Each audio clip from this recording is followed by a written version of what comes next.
Oh, ça passe vite. Le micro-trottoir, ce sont les interviews inattendues de Monsieur et Madame Tout-le-Monde, super, mais aussi de politiques et de célébrités, accrochées par Alexandre Darmon. 2015-2016 va être fou de toute façon, je le sens. Le dessin d'Hervé Baudry résume sur papier et avec humour les infos de la semaine. Public Sénat prend un nouvel élan. 7 nouveaux rendez-vous et 4 nouveaux visages pour cette rentrée 2015-2016. Public Sénat donne la parole à tous ceux qui agissent et font bouger les lignes. Public Sénat évolue. Nouveau plateau, nouveaux rendez-vous, nouveaux visages. Pour expliquer, décoder, débattre, se repérer dans une actualité de plus en plus complexe. Tous les jours, en direct, entre 8h et 8h30, Public Sénat.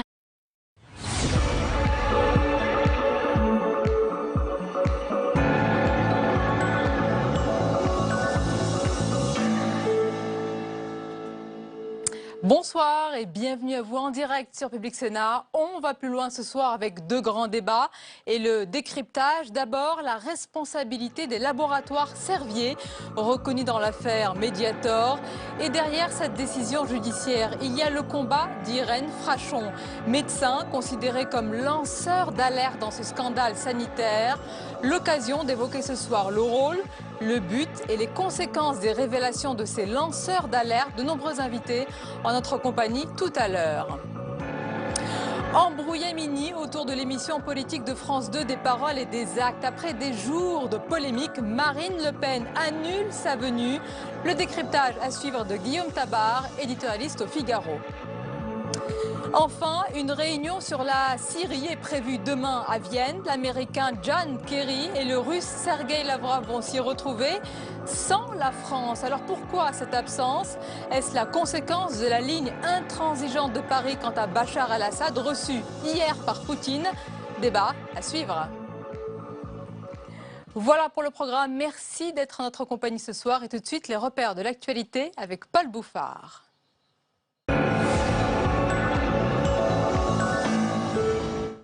Bonsoir à tous, ravi de vous retrouver. À la une, ce soir, Marine Le Pen annule finalement sa venue sur France 2. La présidente du Front National n'a pas participé à l'émission Des paroles et des actes qui a été déprogrammée. Épilogue d'une polémique, les détails avec Julie Hulin. Coup de théâtre. Seulement 3 heures avant le début de l'émission, Marine Le Pen a pris une décision radicale. Elle ne se rendra pas sur le plateau de l'émission politique phare de France 2, dénonçant une mascarade. Depuis quelques jours, la polémique enflait. D'un côté, Marine Le Pen pointée du doigt comme la personnalité la plus invitée à cette émission. De l'autre, droite et gauche qui critiquaient la tribune offerte à quelques jours de l'ouverture de la campagne des élections régionales. La présidente du FN étant candidate en région Nord-Pas-de-Calais-Picardie.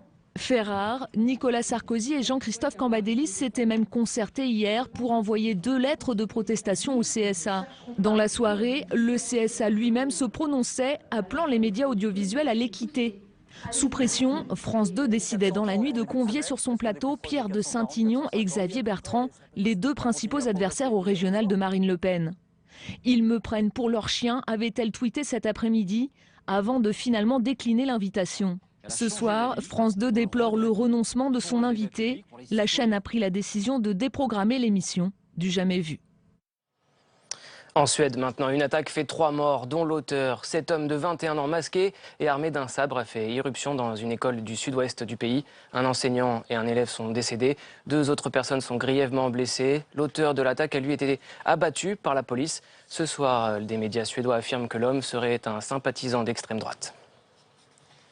Autre titre ce soir, Air France qui va supprimer 1000 postes en 2016. Le PDG de l'entreprise, Frédéric Gagey, annonce des départs volontaires. Un plan B pour la compagnie qualifié de confus par les syndicats. Dans la rue, ils maintiennent la pression. Plusieurs milliers de salariés manifestaient aujourd'hui devant l'Assemblée nationale. Et puis autre mobilisation, le ras-le-bol des gardiens de prison. Sous les fenêtres de la garde des Sceaux, ils sont venus dénoncer une insécurité grandissante dans les maisons d'arrêt. 4500 agressions rien que sur les 12 derniers mois. Une délégation a été reçue par Christiane Taubira qui dit entendre ce soir leur colère. Et ce matin, c'est François Hollande qui recevait les forces de l'ordre. Le chef d'État confirme un plan global. Rassurés, policiers et gendarmes saluent la mise en place d'un calendrier précis, mais attendent désormais les précisions budgétaires. Philippe Kaltenbach, condamné à 2 ans de prison, dont 1 ferme. Le sénateur socialiste a été reconnu coupable de corruption passive dans l'attribution d'un logement, des faits d'une gravité extrême et un comportement déplorable selon les juges. Les juges ont fait le point avec Sophie Normand-Couturier.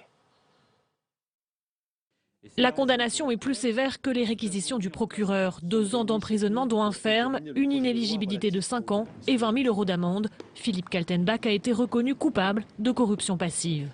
L'ancien maire de Clamart a aussitôt réagi sur son blog. Il juge cette décision incompréhensible, injuste et inacceptable et annonce qu'il va faire appel. « Je suis victime d'un coup monté », écrit-il, visant à me salir et à m'éliminer politiquement.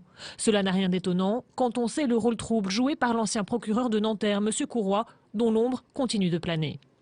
L'accusation reposait principalement sur cette vidéo tournée en 2010. On y voit l'ancien maire de Clamart recevoir une somme d'argent en liquide de la part de son adjoint de l'époque, Mohamed Abdelwahed. Ce dernier accuse l'élu socialiste d'avoir monnayé ainsi l'obtention d'une HLM. Le sénateur prétend qu'il s'agit là du remboursement d'un prêt. L'adjoint de quartier voulait dénoncer des pratiques clientélistes dans l'attribution des logements sociaux à Clamart. Mais au lieu de confier la vidéo à la police, il la remet à un adversaire politique de Philippe Kaltenbach. Il est lui impliqué dans le dossier comme complice de corruption active. L'actualité parlementaire à présent. Le Sénat a voté hier soir un texte prévoyant la suppression des publicités dans les programmes de France Télévisions consacrés aux enfants. 10% du temps de visionnage de ces derniers serait consacré à la pub. Les explications avec Flora Sauvage. Stop à la pub destinée aux enfants. Le Sénat a voté dans la nuit en faveur d'une proposition de loi écologiste. Le but, supprimer à partir de 2018 la publicité dans les programmes de France Télévisions pour les enfants de moins de 12 ans, dans les 15 minutes qui précèdent et qui suivent ces émissions. Pour les plus jeunes téléspectateurs, il est impossible de distinguer les contenus publicitaires des autres contenus diffusés par les chaînes. Les procédés utilisés, comme la stratégie marketing dite de la rareté, frustrent les enfants pour créer un désir de consommation compulsive. Ils nuisent à l'autorité parentale et créent de fortes tensions familiales. Mais le gouvernement s'oppose à cette proposition de loi. La ministre craint une réduction des recettes publicitaires pour le service public. Une baisse estimée à 10 millions d'euros. Les enfants et les jeunes adolescents sont exposés aux messages publicitaires, non seulement sur les antennes de France Télévisions, mais également et surtout sur celles des chaînes privées, dont certaines leur sont entièrement dédiées, ainsi que, vous le savez bien, de plus en plus sur Internet. Il m'apparaît donc délicat d'envisager d'adopter des mesures aussi radicalement différentes pour les seules antennes de France Télévisions, si l'objectif poursuivi est celui de la santé publique. Si les arguments du gouvernement ont convaincu le groupe socialiste qui a voté contre la proposition de loi, les écologistes, les républicains et les radicaux ont voté pour la suppression de la publicité dans les programmes jeunesse. Une mesure qui risque fort de ne pas être votée par les députés puisque les socialistes sont majoritaires à l'Assemblée nationale. On passe au premier débat. Sonia, ce soir, une question. France, Russie, États-Unis, le monde se dirige-t-il vers de nouveaux rapports de force géopolitiques ?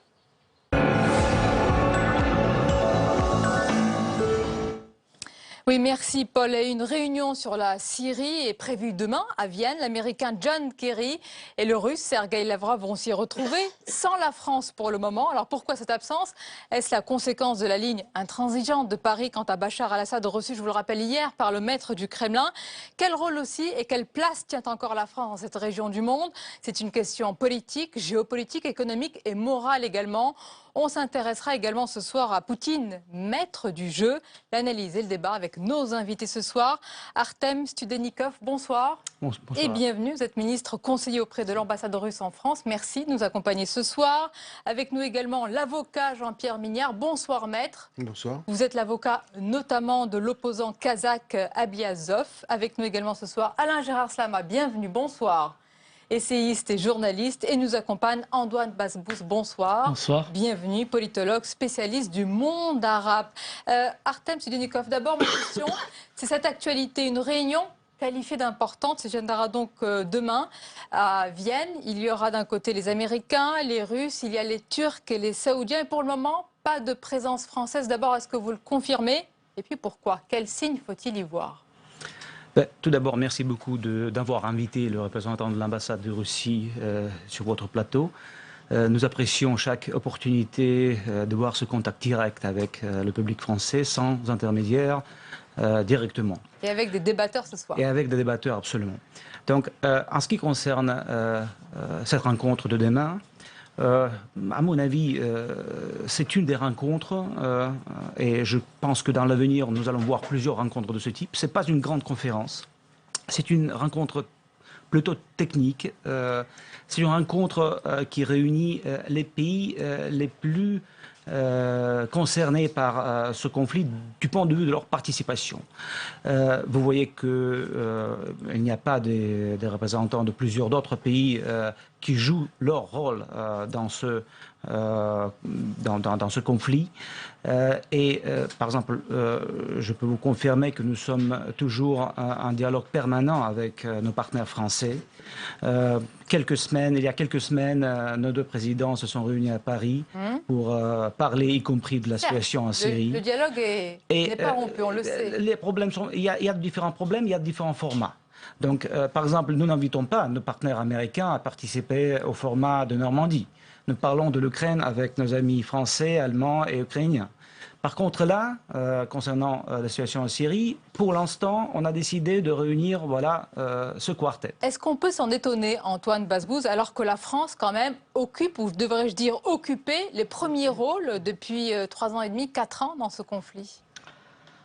C'est vrai que la France, si elle était présente à Vienne, elle aurait gêné les Russes, elle aurait gêné les Américains, elle aurait trouvé du support et de la compréhension et du soutien de la part de la Turquie et de l'Arabie Saoudite. C'est pourquoi elle a été écartée. Et comme j'entends notre ami diplomate russe ici présent, Moscou voudrait répartir les tâches, être le maître du jeu. Nous avons invité, nous n'invitons pas, comme si maintenant le Kremlin est le maître de la situation en Syrie. C'est un peu prétentieux, j'ai le sentiment. La France est quand même un acteur majeur dans cette région. Il y a 100 ans, c'est Sykes-Picot qui avait dessiné les frontières de la région. Et aujourd'hui, il y a un acteur majeur, mais qui n'est pas représenté, c'est l'Iran. L'Iran combat au sol. L'Iran a réuni des milices chiites du monde entier pour venir soutenir et sauver le soldat Assad aux côtés maintenant des Russes depuis un peu plus de 3 semaines. Et donc, c'est une autre absence qui pose problème. Néanmoins, l'Iran est représenté par la présence des Russes. On va en parler, mais Jean-Pierre Mignard, est-ce que c'est une interrogation aussi que vous soulevez? On a rappelé le rôle de la France, qui a été présente quasiment à toutes les réunions, même s'il y a des formats différents. Est-ce qu'on ne paye pas ici? C'est clairement la question. Notre intransigeance vis-à-vis du leader syrien qui a été reçu hier à Moscou. Je crois que c'est indéniable. La France n'est pas présente. Regardons les pays. Il y a la Russie qui a la politique qui est là aujourd'hui et qui en effet ne devait pas souhaiter particulièrement la présence de la France. Les États-Unis, ils ne se sont pas vraiment engagés, qui ont mis un temps immense avant de s'engager, s'engageant mal, peu, n'ayant pas en fait de politique en Syrie et donc n'étant, malgré leur grande puissance, pas des interlocuteurs très gênants pour la Russie, qui elle en effet a depuis très longtemps des liens plus que diplomatiques, militaires, économiques avec le régime de M. Assad. Et puis il y a la Turquie qui aurait occupé un rôle tellement particulier sur cette région dont on sait qu'elle dit faire la guerre au groupe terroriste mais qu'elle fait en même temps la guerre aux Kurdes et dont on sait que son intérêt est de voir ce qu'elle peut, d'une certaine manière, c'est un peu trivial, empocher ce qu'elle peut de ce conflit. Donc en réalité, la Russie est peut-être dans ce regroupement le seul pays qui a une ligne politique claire, qui a une stratégie et en effet, ce ne sont pas les autres qui vont la gêner. Vous allez peut-être être d'accord, je vais vous laisser répondre à Artem Sidenikov, mais Alain Gérard Slama, quand je posais la question sur la France, est-ce que la France aussi ne paye pas une stratégie qui a évolué, des hésitations, des revirements, certains vont dire du pragmatisme? C'est du pragmatisme, mais aussi, évidemment, il y a des valeurs là derrière. Bon. Il y a cette idée, car la France est attachée, qu'on le veuille ou non, à la politique des droits de l'homme. Poutine l'a assez reproché d'ailleurs à la France. Et la politique des droits de l'homme, ça veut dire effectivement qu'on ne soutienne pas Assad. et qu'on ne joue pas la carte Assad. Donc, dans cette situation-là, qu'est-ce qui se passe? Il se passe que, j'imagine que Hollande a dû croire à un moment donné, retrouver 1990-91, quand Mitterrand était en effet le maître du jeu. Quand on compare avec aujourd'hui, il y a une différence colossale. À cette époque-là, Mitterrand était arrivé à obtenir une intervention de l'ONU. Et si je me réfère à l'intervention de Poutine le 28 septembre dernier à l'ONU, il a dit cette chose quand même assez étonnante. Si l'ONU disparaît, cela peut conduire à l'effondrement de l'architecture mondiale et du droit international. C'est la raison du plus fort et l'égoïsme qui vont primer. Moi, j'ai l'impression que je vois, je demande pardon à l'éminent diplomate qui est parmi nous, j'ai l'impression que c'est en effet le droit du plus fort qui est en train de primer. Alors, est-ce que c'est le cas? Je ne pense pas, tout d'abord, je ne pense pas que nous devons parler des ambitions lors de ce discours, parce que nous sommes venus en Syrie au moment où la situation est devenue vraiment critique du point de vue de l'offensive du mal absolu, qu'elle est l'État islamique, ou Daesh, comme nous disons ici en France. Donc ça, c'est le but de notre intervention. Tout en supportant Damas et le gouvernement syrien, nous ne cessons pas d'appeler toutes les parties intéressées de se mettre à la table des négociations. Donc vous êtes dans votre bon droit, c'est ce que vous dites, tout ce que vous faites est légitime. C'est tout à fait évident pour nous. C'est le gouvernement légitime et nous agissons selon la demande de ce gouvernement légitime. Jean-Pierre Mignard? Moi, je pense qu'il y a plus généralement une politique de la Russie qui s'affirme comme étant effectivement de nouveau une politique d'une très grande puissance mondiale et qui, d'une certaine manière, abandonne l'attitude qui a été la sienne depuis la chute du mur et la dislocation de l'ancienne Union soviétique, qui consiste à retrouver un jeu spécifiquement national et à s'extraire de l'ordre juridique multilatéral dans lequel elle avait été, peut-être d'ailleurs par ses anciens dirigeants, amenée à participer avec bonne foi. Je crois que M. Gorbatchev et d'une certaine manière M. Yeltsin y étaient favorables. Je crois que pour M. Poutine, il y a un retour au glacis russe, qui n'est plus en effet le glacis soviétique, puisque la Russie bénéficie quelquefois de la bénédiction du métropolite de Moscou. C'est une politique de grande puissance, de plus en plus hostile aux valeurs, comme le disait M. Slama à l'instant, aux valeurs démocratiques, mais qui sont représentées, qui peuvent être alors les valeurs occidentales, nous allons reprendre les vieux termes, ce qui montre bien d'ailleurs que la Russie se retire en ce moment de la Convention européenne des droits de l'homme. Et ça, c'est extrêmement important. C'est-à-dire ? Il y a une décision très importante de la Cour constitutionnelle de Russie, qu'il faut lire avec beaucoup de soin, car les juristes russes sont des juristes d'éminente qualité et leurs mots pèsent, et qui consiste à dire que dorénavant, toute décision de la Cour européenne des droits de l'homme qui serait en contrariété avec la Constitution russe, eh bien, devrait se soumettre à la Constitution russe. Celle-ci devrait prévaloir. En d'autres termes, lorsqu'un pays signe un traité avec d'autres États, c'est qu'il accepte que les dispositions de ce traité l'emportent sur chaque ordre juridique interne. Je vais vous laisser réagir, Antoine Doisbous, mais d'accord. Et là, c'est fini. Donc, d'une certaine manière, la Russie quitte la Convention européenne des droits de l'homme et ne dit qu'il n'y aura plus dorénavant que la Constitution russe. D'une certaine manière, pour continuer à travailler avec vous, Monsieur le ministre conseiller, il faudrait que nous adhérions tous à la Constitution russe. Est-ce que vous ne trouvez pas que c'est un peu gourmand quand même ? Écoutez, là, je ne pense pas que nous devons discuter au sujet de la Constitution russe.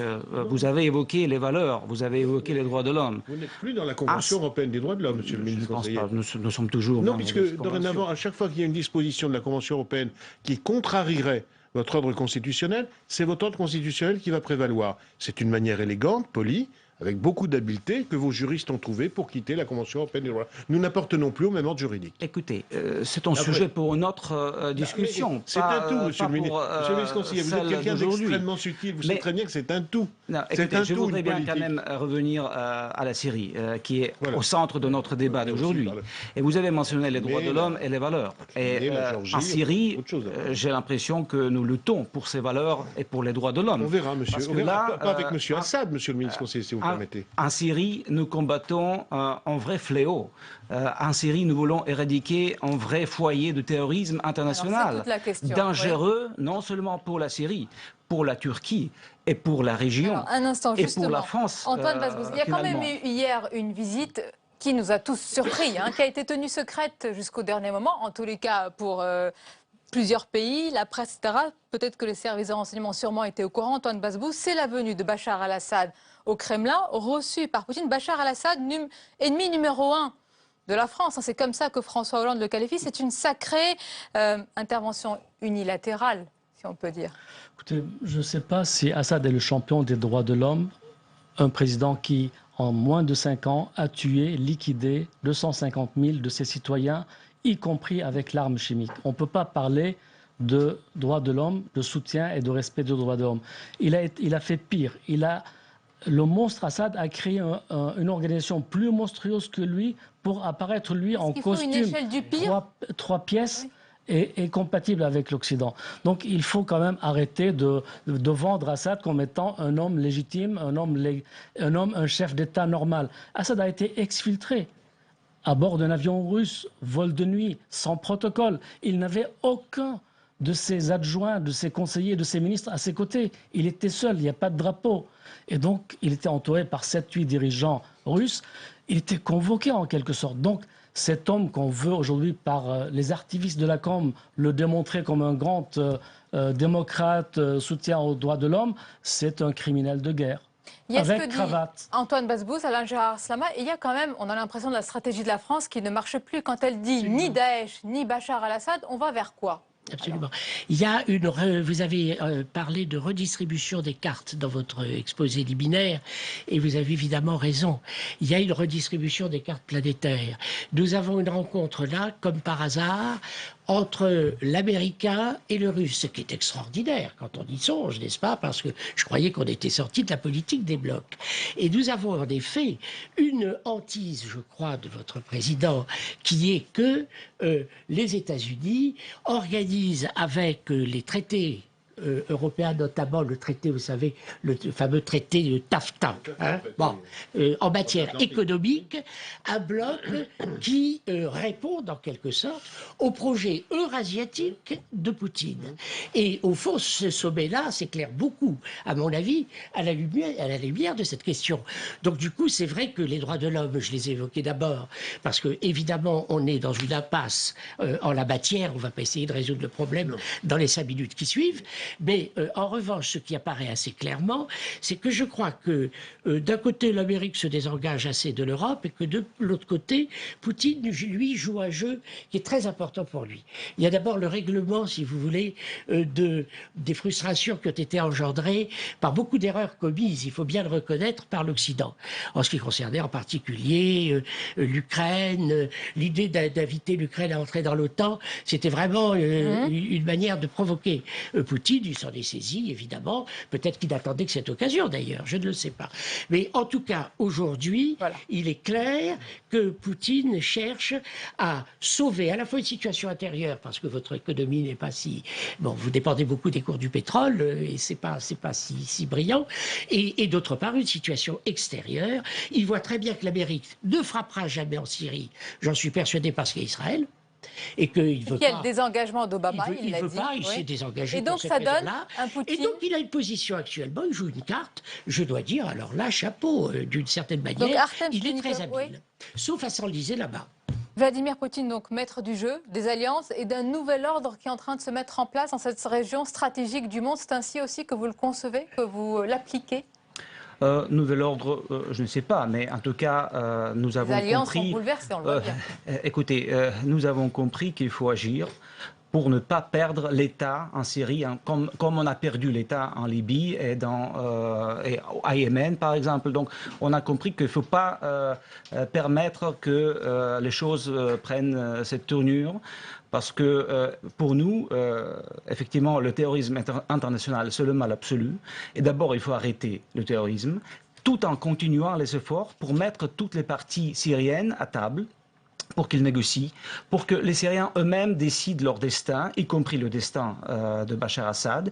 Mais dans cette situation actuelle, c'est tout à fait irraisonnable et contre-productif de demander le départ immédiat d'Assad au moment où les unités de RIS sont aux portes de Damas. Jean-Pierre Mignard, il y a beaucoup de responsables, y compris à gauche, qui ont dit c'est aussi la politique de droit de l'homisme de la France qui nous a mené à cela. Ce que je veux dire, monsieur le ministre conseiller, c'est que lorsqu'ensemble, monsieur le ministre conseiller, nos pays ont élaboré le crime, le concept de crime contre l'humanité, nous l'avons élaboré ensemble. À Nuremberg, nous avons siégé ensemble. C'est notre patrimoine commun. Nous ne pouvons pas, ensemble, considérer que pour le peuple syrien, ces concepts n'agiraient plus et que M. Assad ne serait pas responsable. Que les forces politiques, sociales qui ont soutenu M. Assad, les Alaouites et même les chrétiens, je suis chrétien, soient représentés, évidemment qu'ils doivent l'être. Mais M. Assad, en tant que tel, et M. Bassbouzarzou, ce n'est pas possible. Faisant cela, il y a de la part du grand pays que vous êtes, une attitude cynique, pardonnez-moi, qui consiste à dire « nous n'avons plus rien à faire de cet ordre juridique sur lequel vous nous ennuyez, mais dorénavant, seuls les rapports de force vont l'emporter ». Alors on ne va pas vous mettre d'accord ce soir. Je voudrais qu'on conclue également sur la place et le rôle de la France, Antoine Bassbouze, à partir de maintenant, dans cette région. Dans cette affaire, il y a deux blocs. Un bloc déterminé, constitué de l'Iran et de toutes ces milices Hezbollah avec la Russie. Il y a un bloc flasque, mollusque, dirigé par un président, j'ose dire, inconsistant, qui s'appelle Barack Obama et qui ne bougera pas. Et ça, Poutine, qui exerce un leadership réel, eh bien, il l'a compris. En 2013, Obama a dit, si Assad utilise l'arme chimique, eh bien, je répliquerai. Eh bien, les Russes sont venus lui dire, ne vous dérangez pas. Nous allons vous soulager, nous allons désarmer la Syrie, retirer l'arme chimique de la Syrie. Aujourd'hui, la même chose est en train de se passer. Les Russes vont dire à Obama, très bien, vous ne voulez pas intervenir, mais on va vous aider. N'intervenez pas, laissez-nous carte blanche. En revanche, si le monde sunnite s'énerve davantage, eh bien c'est le djihad, comme en Afghanistan, qui va s'engager. Et le pape de l'Église russe orthodoxe, qui a parlé de guerre sacrée il n'y a pas très longtemps, auquel ont répliqué les oulémas wahhabites 52 pour dire, eh bien, il faut répliquer par le djihad et c'est un nouvel Afghanistan qui se profile en Syrie. Voilà le risque et la menace. En tout cas, merci. Merci pour ce débat. Messieurs, restez avec nous. On va plus loin la suite pour évoquer à présent une polémique très politique autour de l'émission, le magazine politique des paroles et des actes sur France 2. C'est l'édito du soir.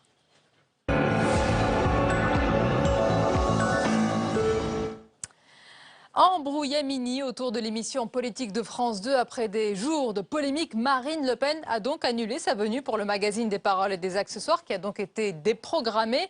On va faire un retour sur une affaire très politique avec Guillaume Tabar. Bonsoir. Bonsoir Sonia. Éditorialiste au Figaro. Alors Guillaume, quelles sont les séquences de cette polémique? Écoutez, pour peser dans le débat politique, il y a deux manières. Soit on parle, soit on fait en sorte que les autres parlent de vous. Ça fait plusieurs jours qu'autour de la préparation de cette émission, tout le débat tourne autour de Marine Le Pen. Eh bien, Marine Le Pen pousse, j'allais dire, le bouchon le plus loin qu'elle peut. C'est-à-dire qu'en se retirant de cette émission, elle fait en sorte qu'on ne parle que d'elle.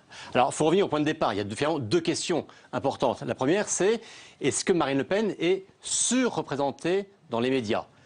Les comptes sont simples à faire. Si on parle de Marine Le Pen comme personnalité, oui, c'est une des plus invitées, mais si on prend le Front National comme force politique qui pèse en gros 25% des Français, compte tenu du fait que Marine Le Pen est la seule dirigeante d'envergure nationale de ce parti, eh bien à l'arrivée, le FN est, à l'inverse, sous-représenté dans les médias. Deuxième question, est-ce que sa double casquette de chef de parti et de tête de liste régionale pose un problème? Le CSA a estimé que oui, que la proximité de l'élection créer un déséquilibre par rapport notamment à Xavier Bertrand et à Pierre de Saint-Aignan, ses deux concurrents en Nord-Pas-de-Calais, Picardie.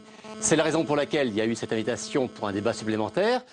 Toute la question, c'était faut-il un débat de plus ou un débat à la place? On peut penser que la question est secondaire. C'est là-dessus que ça a chopé. Mais en fait, il s'agit bien d'un prétexte. Car sur quoi s'appuie Marine Le Pen pour justifier son forfait à cette émission? Eh bien, c'est de l'initiative, sinon conjointe, du moins concertée, entre Nicolas Sarkozy et Jean-Christophe Cambadélis, le président des Républicains et le premier secrétaire du PS. Accessoirement, un premier secrétaire du PS que Nicolas Sarkozy ne voulait même pas prendre au téléphone en janvier lors des attentats de Charlie, et qui là a décroché son téléphone pour dire qu'il approuvait et qu'il partageait son idée de saisir le CSA pour souligner ce déséquilibre. Comment mieux servir sur un plateau à Marine Le Pen ce fameux argument de l'UMPS qu'elle dénonce depuis le début. Et c'est ça qui a mis le feu aux poudres. Et du coup, ce qui permet à Marine Le Pen, d'une part, de se poser en victime, donc de conforter son propre électorat, qui a toujours le sentiment que le FN est maltraité, notamment dans les médias, et puis inversement, de montrer qu'une fois de plus, le débat tourne autour d'elle. Or, on le sait bien dans le débat politique, celui qui fixe le thème, celui qui fixe l'agenda, est toujours le vainqueur. Merci beaucoup, Guillaume Tabar, pour votre analyse. Il est 22h30 passé. Bienvenue à vous. Si vous nous rejoignez à l'instant, nous sommes en direct, bien sûr, sur Public Sénat pour votre émission On va plus loin. Et tout de suite, le rappel des titres avec Paul Bouffard.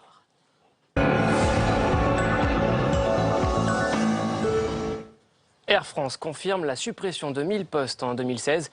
Les départs volontaires seront privilégiés. Dans la rue, les syndicats ont maintenu toute la journée la pression. Ils étaient plusieurs milliers à manifester devant l'Assemblée nationale. Les détails avec Jérôme Rabier. Syndicats et direction d'Air France ont choisi de délocaliser leur réunion dans Paris pour reprendre les discussions 2 semaines après les débordements du dernier comité d'entreprise exceptionnel. Après avoir voté une procédure de droit d'alerte qui permet de questionner l'entreprise sur sa stratégie, les représentants du personnel ont rejoint la manifestation devant l'Assemblée nationale avec toujours le même message. On ne laissera aucun licenciement sec défectueux au sein de l'entreprise. Le message, il est vis-à-vis des puissants, ceux qui ont la capacité de faire changer les choses au sein du pays. Ce qu'on demande, c'est d'avoir une réunion tripartite réunissant direction, organisation syndicale et un membre du gouvernement avec un mandat. De nombreux élus de gauche sont présents à cette manifestation et réclament à l'État comme à l'entreprise une nouvelle stratégie pour la compagnie. Premièrement, le moratoire sur le plan de licenciement. Deuxièmement, d'ouvrir une vraie discussion sur l'avenir de la compagnie avec de l'investissement et pas avoir comme seule stratégie la réduction du nombre de postes. La direction a confirmé la suppression de 2900 postes en 2016 et 2017, favorisant les départs volontaires. Les négociations vont durer, la date limite ayant été repoussée à janvier 2016 pour trouver un accord. Et puis cette visite pour l'amitié et la confiance, François Hollande a entamé une visite en Grèce. Le président français, qui a été l'un des plus fermes soutiens du pays pendant la crise financière récente, il rencontrera demain Alexis Tsipras, le Premier ministre grec. François Hollande souligne ce soir que renégocier la dette grecque est nécessaire. On poursuit avec ce chiffre, 52 000 demandes d'asile ont été déposées au cours des 9 premiers mois de 2015. L'OFPRA, l'Office français des réfugiés, souligne que la France devrait voir une hausse modérée de ces demandes, des chiffres qui restent bien éloignés des niveaux enregistrés notamment en Allemagne. Aujourd'hui, le Sénat a adopté à une large majorité le plan Borloo pour l'électrification de l'Afrique. Une résolution qui appuiera la démarche de l'ancien ministre centriste. On écoute tout de suite Jean-Louis Borloo qui croit fermement à l'avenir des énergies renouvelables sur ce continent. C'était cet après-midi sur notre antenne. Partout en Afrique, vous avez l'énergie renouvelable la moins chère du monde. C'est simple, c'est étrange, mais c'est comme ça. La géothermie la plus puissante et la moins chère. La deuxième biomasse du monde. Le premier potentiel hydroélectrique du monde par sa puissance électrique. Vous avez le vent le plus stable ou à peu près le plus stable du monde et vous avez le solaire, là où ça sera du solaire, c'est-à-dire en gros Sahel, Sud-Sahel, le plus efficace du monde. Donc, je veux dire, c'est le continent de la puissance des énergies renouvelables. Le scandale, c'est qu'aujourd'hui, comme il n'y a pas d'organisation, on importe du fuel pour faire des moteurs diesel, du coup c'est 3 fois plus cher. Le plus grand potentiel énergétique du monde, c'est l'endroit où l'énergie pour les gens est la plus chère au monde. Toujours au Sénat, les parlementaires votent à l'unanimité un texte sur la protection des enfants victimes de maltraitance. Il prévoit notamment de clarifier la procédure de signalement. À l'issue du vote, on a pu mesurer l'émotion de Colette Giudicelli. C'est la sénatrice des Alpes-Maritimes qui est à l'origine de ce texte. On l'écoute. Je voudrais simplement vous lire 4 lignes d'un poète écrivain que j'aime beaucoup. C'est un Libanais, il s'appelle Khalil Gibran. Il a souvent des mots qui touchent nos cœurs. Parlant des enfants, il écrit « Vos enfants ne sont pas vos enfants. Ils sont les fils et les filles de l'appel de la vie à elle-même. Ils viennent à travers vous, mais non de vous. Eh bien, qu'ils soient avec vous, ils ne vous appartiennent pas. Voilà, je crois que je ne pourrais pas dire mieux. Et je vous remercie tous. Fin de ces repères de l'actu, passons au second débat. Nous en parlions tout à l'heure avec le scandale Mediator et ce phénomène des lanceurs d'alerte. On va plus loin maintenant à ce sujet.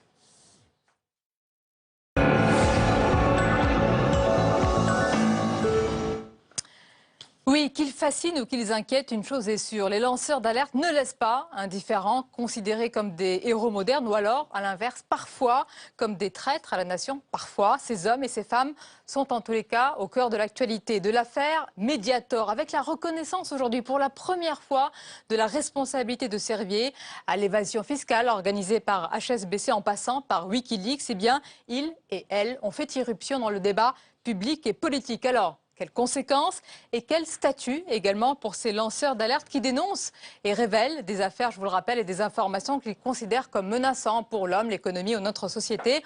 On va en parler dans quelques instants avec nos invités, mais d'abord, retour sur le feuilleton Mediator. C'est par elle que le scandale arrive. Irène Frachon, pneumologue de Brest, alerte dès 2007 l'Agence française de sécurité sanitaire. Le Mediator tue. Ce médicament commercialisé en 1976, présenté comme un antidiabétique, est utilisé comme coupe-faim.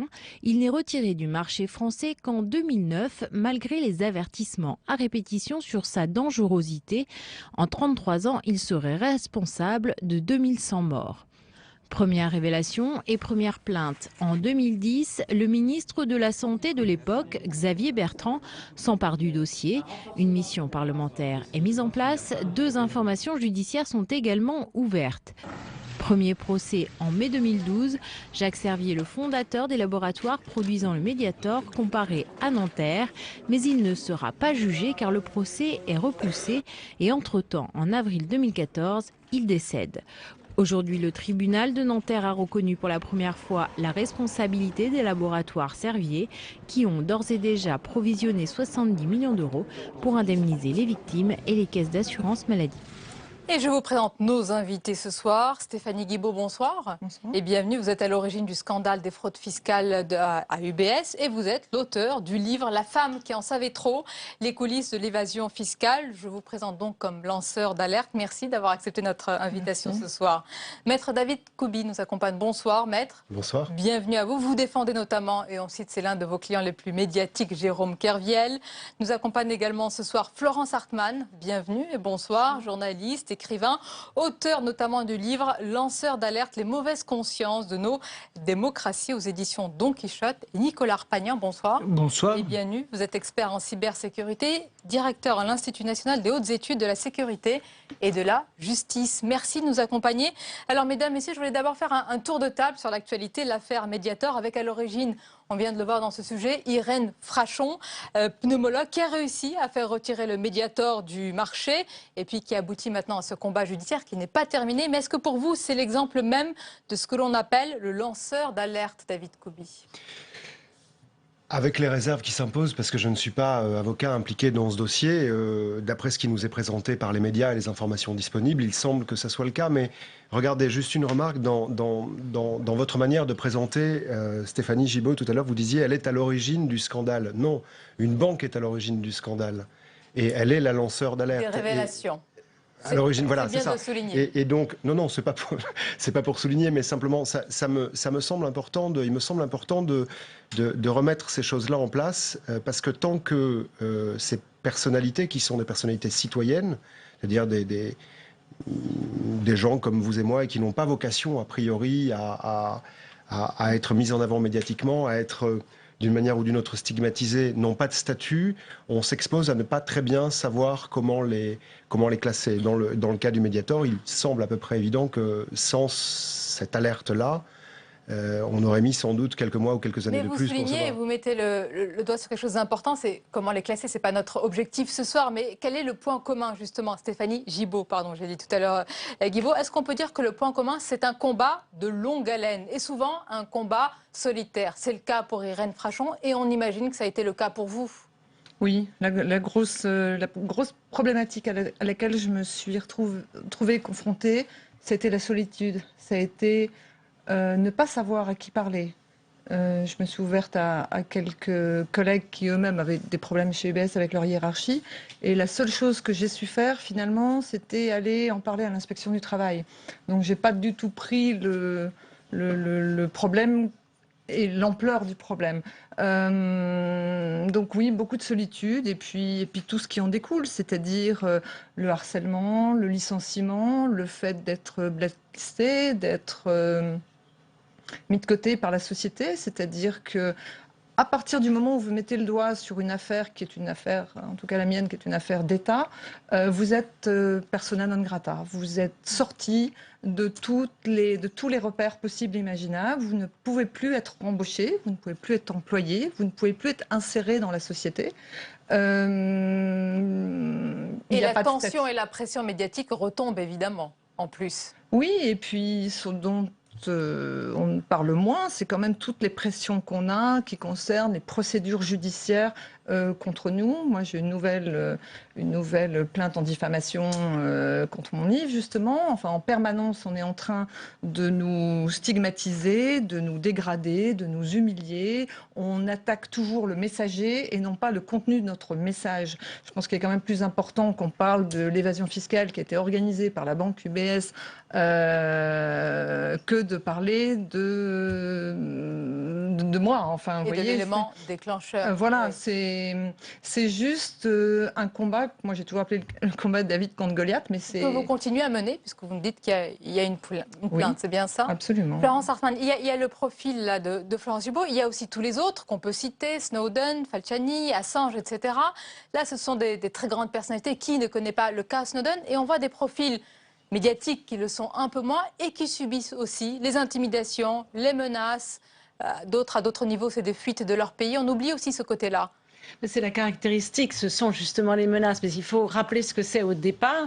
C'est-à-dire que ce sont des gens qui se mouillent parce que le système a dysfonctionné. Donc il y a un dysfonctionnement total, une illégalité des crimes. Dans le cas de Snowden ou de Manning, on a des crimes de guerre, où on a la fin de la vie privée d'une certaine manière. Donc des véritables problèmes juridiques qui concernent tous les citoyens ou un très grand nombre. Et personne ne s'en occupe. Donc une personne, un individu prend ce risque. Et quelle est la personne qui est punie? C'est celle qui tente de rétablir le système comme il devrait en démocratie fonctionner. Parce qu'on n'aime pas les gens qui empêchent justement certaines flexibilités avec la loi. Donc on les rend illégaux alors que ce sont eux qui rétablissent le droit. Et on a vu, l'affaire du médiateur est une très bonne affaire parce que Irène Frachon a permis de faire comprendre qui étaient les lanceurs d'alerte en France. On ne connaissait pas vraiment ce concept. C'est l'une des premières d'ailleurs, Irène Frachon. Oui, on avait tendance à dire oui, ce sont des traîtres, oui, ce sont des voleurs de documents, etc. Bon, c'est vrai qu'il faut regarder chaque cas, c'est ce que j'essaye de faire dans mon livre et de donner les clés, parce qu'on a des réponses en démocratie pour savoir si c'est du vol ou pas du vol, étant donné que le secret est une exception. Donc le secret ne peut pas être utilisé pour occulter des crimes ou d'autres faits répréhensibles. Et cette affaire est sortie en 2010 et elle se bat encore, non pas pour dire que le Mediator est dangereux, elle a obtenu cette première victoire parce qu'il a été interdit, mais pour continuer à ce que cette interdiction ait ses conséquences, c'est-à-dire que les victimes obtiennent réparation, puissent être soignées, et on en est toujours là. Dit tout à l'heure, vous avez dit il faut voir chaque cas l'un après l'autre. Ça veut dire, Nicolas Arpagnan, que ce ne sont pas tous, et là je le dis avec beaucoup de prudence, des chevaliers blancs, qu'il faut voir les motivations de chacun, qu'il faut voir aussi... À chaque fois, ce sont des histoires humaines différentes, puisque les personnes ont eu à en connaître, ont eu à connaître d'un secret, d'une situation. Donc évidemment, c'est autant de situations différentes. D'ailleurs, on le voit dans le cas de Wikileaks par rapport à Julian Assange. Wikileaks, lorsque le sergent Manning commet effectivement ces révélations, la publication des documents qu'il a, en ayant un accès globalement légitime au télégrammes diplomatiques et en les publiant, c'est un militaire qui contrevient effectivement à la règle de son engagement. Par contre, quand Julian Assange le publie, il est là dans une affaire d'information, il n'est qu'un vecteur amplificateur d'une communication, et d'ailleurs c'est pour ça que quand il est poursuivi, il est surtout poursuivi pour une histoire de mœurs qu'on essaye de lui coller derrière, parce que lui, effectivement, dans le cadre de la Constitution américaine, il est dans la liberté d'expression. Donc on voit à chaque fois que, effectivement, il y a des circonstances très particulières. Par contre, ce qui est impressionnant, c'est la disproportion des chiffres. On évoquait, Madame Frachon commence en 2007, on est en 2015, elle est encore l'objet de procédures judiciaires. Je ne connais pas cette femme, mais j'imagine que sa vie doit être...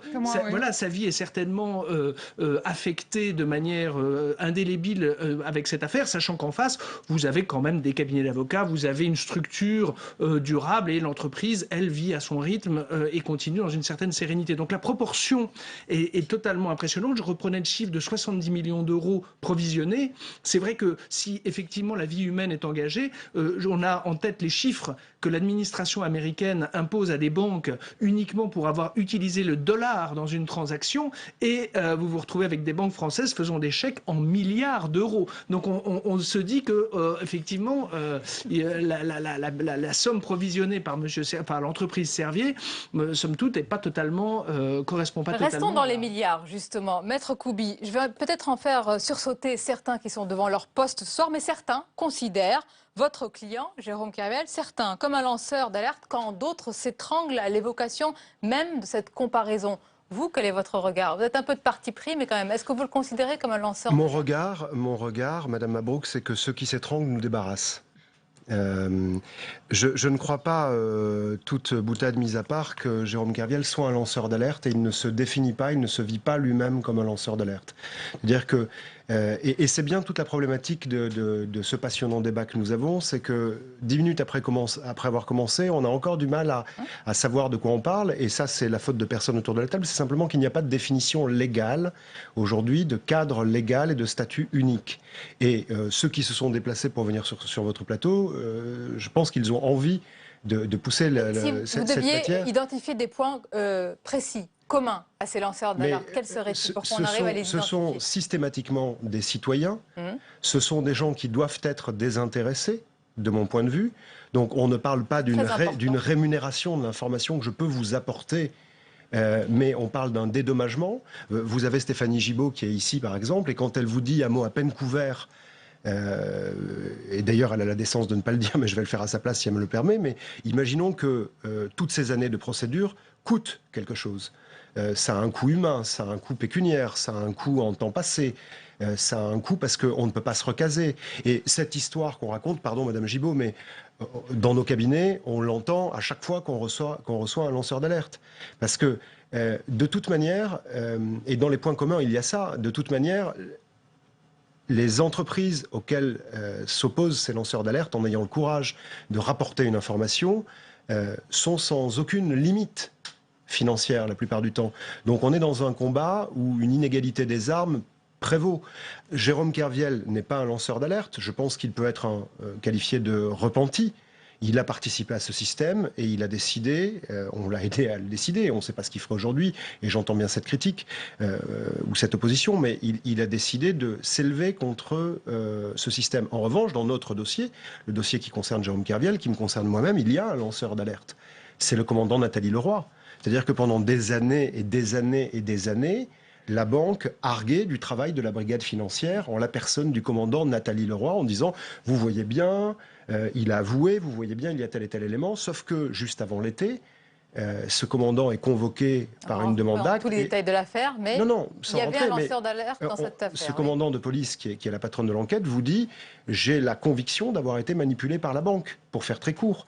Et aujourd'hui, moi, je ne sais pas ce qu'il advient de cette personne qui est une personne courageuse, mais j'espère qu'elle n'est pas lâchée par sa hiérarchie, j'espère qu'elle n'est pas stigmatisée, j'espère que des suites judiciaires sont données à ce qui s'est passé, et j'espère qu'elle n'aura pas à payer ce tribut de 10 années de combat, comme on le voit à chaque fois dans ces dossiers. Donc il faut un cadre qui soit un cadre unique. On va en parler, et du cadre juridique et du statut, c'est quand même important, mais avant de venir à cela, reprenons les points communs. Donc c'est un citoyen qui doit être désintéressé, qui doit le faire quand il est au cœur de la machine et non pas généralement quand il a quitté. Stéphanie Gibault, il y a aussi une question, on va la poser, des motivations, parfois des motivations pour certains politiques ou d'autres.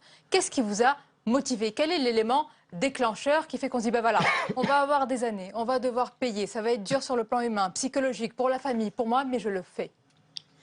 Alors, je vais peut-être vous décevoir avec ma réponse, mais moi, si je fais un retour vers 2008, jamais, je n'aurais imaginé que je serais aujourd'hui ici devant vous, presque 8 ans après, avec une histoire qui est juste invivable et ingérable. C'est-à-dire que je ne savais pas que j'allais sortir quelque part de la vie professionnelle, ça veut dire que vous le regrettez? Absolument pas. Je regrette peut-être de ne pas avoir eu conscience plus tôt de la machine infernale au cœur de laquelle je travaillais. Voilà. Moi, ma motivation, ça a été juste de me poser une question au moment où on m'a donné un ordre. Suite à une perquisition dans la banque, on me demande de détruire des données, de détruire des archives.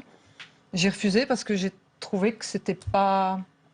Voilà, quelque chose qui n'allait pas. J'ai posé des questions et le fait de poser des questions, ça m'a fait tirer un fil qui m'a fait tomber un immeuble sur la tête et des immeubles et qui a donc fait que j'ai été licenciée, harcelée, placardisée, stigmatisée et que j'ai tout perdu. Donc les frais d'avocat, c'est quelque chose dont on ne parle pas non plus, mais en tant que lanceur d'alerte... Mais se pose la question du statut alors. Voilà, il y a un véritable problème, c'est-à-dire qu'on se retrouve complètement démunis. On a des frais en permanence. Voilà, oui, mais ça... Donc, prise en charge, statut, Florence Artagnan, est-ce qu'il y a... Peut-être que là, et d'avoir des données, c'est d'avoir des documents, parce que à chaque fois se pose le problème, et c'est comme ça d'ailleurs que maintenant les entreprises s'organisent en quelque sorte, c'est-à-dire d'essayer d'assurer la traçabilité des documents, de manière à faire en sorte que dès lors que quelqu'un commencerait à extraire des données, on l'a vu dans le cas de l'affaire de M. Falciani, c'est-à-dire qu'on a fait en sorte que quand quelqu'un commence à extraire des volumes de données, on doit, effectivement, ça sonne des alertes, cette fois-ci, au sein de l'organisation et de l'entreprise. Pareil pour le sergent Manning, qui effectivement a sorti des données. Et là, la riposte, en quelque sorte, maintenant, de la technostructure, c'est de dire, bon, bah moi, dès que quelqu'un, on va limiter les droits des individus à utiliser et à accéder à certaines informations, et ensuite, on va faire en sorte qu'elles soient fléchées, pistées. Et c'est pour ça que la technologie vient, d'une part, accompagner ceux qui veulent protéger cette information, et à l'extérieur, elle vient également donner de l'assistance technique à ceux qui veulent l'extraire. On est dans une... Là, on parle d'autre chose. Parce que sans preuve, on vous contestera la légitimité. Non, bien sûr. Mais la protection c'est maintenant la riposte des entreprises. D'une entreprise ou du secret commercial, etc., c'est une chose. Là, quand on est sur un sujet de lanceur d'alerte, certaines personnes sont témoins d'illégalité, alertent en interne avec une hiérarchie qui demande de ne pas faire de vagues, et c'est comme ça qu'on va crescendo face à une situation où la personne doit se dire, bon, puisque je ne peux pas rétablir les choses, comme c'était votre cas par rapport à quelque chose qui n'était pas légal, et vous l'avez posé, j'imagine, en interne, hein, c'est bien ça. Oui, en plus, donc comme il n'y a pas de réaction, on finit peut-être par aller à l'extérieur. L'extérieur, ça peut être un juge, par exemple.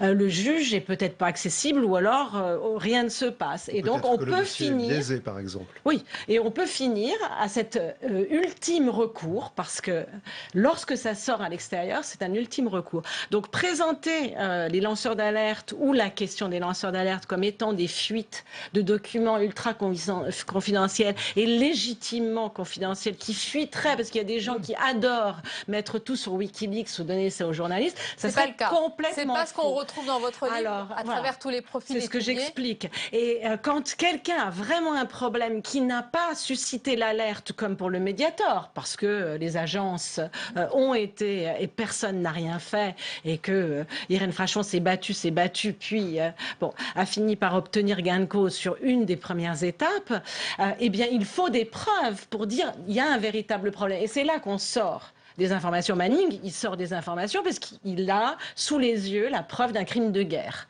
On voit bien la complexité de la situation du lanceur d'alerte qui est à l'intérieur quand même de son organisation, qui est, vous le dites alors maintenant, qui peut être tracé, c'est bien cela. Évidemment, c'est des ripostes on a l'impression, techniques. Nicolas Brogniart, que vous dites que c'est pour le bien de l'entreprise. Non, c'est pas. En fait, chacun protège. Non, c'est pas gênant, c'est que chacun, en fait, se réorganise face à ce nouvel environnement. Avant, c'était exactement, c'est la logique du glaive et du bouclier, c'est-à-dire que l'un, on s'aperçoit que maintenant c'est le mode opératoire, et donc les entreprises, les organisations se remettent en place et, j'allais dire, réadaptent leur organisation. À l'inverse, les plateformes, un certain nombre de médias ont ouvert des plateformes chiffrées qui permettent d'accueillir ces documents de manière à ce qu'elles puissent, le cas échéant, être livrées de manière anonyme. Si vous prenez l'exemple, si vous allez sur le site sourcesure.eu, qui est fait par Le Monde, l'Obs, Le Soir de Bruxelles, la RTBF. Qu'est-ce que je peux y faire si Alors, c'est un site où, en fait, vous pouvez, en tant que lanceur d'alerte, déposer des dossiers de manière confidentielle et de manière à ce qu'ils puissent être traités. Africa-Leaks propose le même service, plutôt sur la zone Afrique, également Radio-Canada ou Mediapart qui a lancé la plateforme internationale des lanceurs d'alerte. Il y a une organisation. Non, mais ça répond à la question de que faire lorsque l'on a un document, on le donne de manière anonyme et chiffrée à un individu, à des médias qui peuvent à ce moment-là, le cas échéant, l'exploiter. Si, je suis d'accord, mais j'aimerais que ça soit ensuite. C'est-à-dire que ça, ce sont les modalités, et ces modalités sont évidemment utiles, mais avant cela, et en ma qualité d'avocat et puis de citoyen français aussi, j'aimerais beaucoup, et on est dans une maison où ça devrait porter, les gens qui vous écoutent sont peut-être sensibles à ça, j'aimerais beaucoup qu'on commence, c'est un peu brutal ce que je vais dire, mais je le pense très profondément, qu'on commence par abroger tout ce qui a été fait sur les lanceurs d'alerte dans l'arsenal législatif français. Il y a 6 lois aujourd'hui qui évoquent ça. C'est épars, c'est éparpillé, c'est totalement illisible et c'est surtout en jurisprudence très, très difficilement applicable. Et qu'on ait ensuite de cette abrogation législative une seule loi qui soit globale et qu'on parle de pharmaceutique, qu'on parle de politique, qu'on parle de police, qu'on parle de finance, de droit bancaire,